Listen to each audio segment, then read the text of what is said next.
It pains me to report this, but here we go. Last time we spoke, Wendy Williams, she was placed under a conservatorship similar to that of former pop star Britney Spears for what is alleged to be financial exploitation, dementia, or under the influence. The woman who is now in charge of Wendy's life's work is a Sabrina E. Morrissey, who is an attorney with the New York City Estate Admin and Litigation. Just so you all know, the guardianship that she is now under is alleged to be permanent.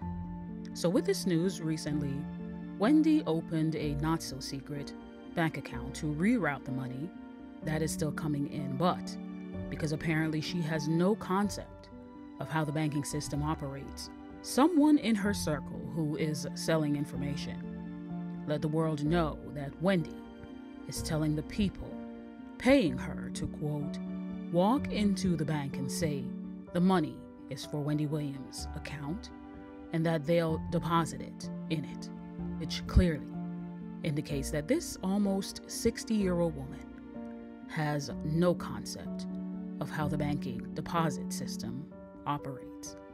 So no wonder that ex of hers was able to allegedly finance a whole additional lifestyle with a mistress and the offspring with Wendy's money, allegedly.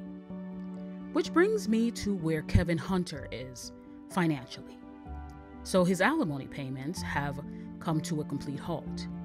And after his repeated request to the court to restore said alimony payments and getting denied, he has now resorted to selling off property, which includes a home in Florida he bought in 2020 for $795,000. He is now selling that home that is located in Parkland, Florida.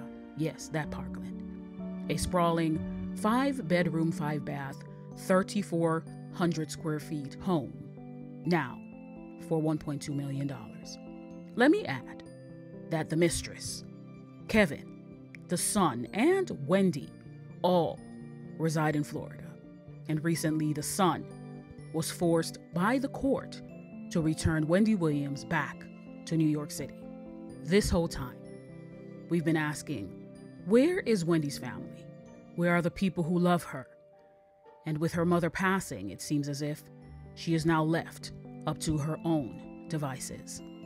In the meantime, let's keep Wendy in our thoughts and prayers because she needs it when it seems as if the sharks are circling, waiting for her demise. How sad. Do you think the conservatorship that she is currently under, is it for her benefit? And do you all think it's time that Wendy just retires from public life and spend the rest of her life enjoying her decades of hard work and never returning to television or some podcast? Let me know what you think in the comment section, and if you haven't already, remember to like the video and subscribe. Also, turn on your notification bell and please watch when you're notified. I'd really appreciate it. And stay tuned for more. I'll catch you in the next one. Enjoy your Sunday and take care.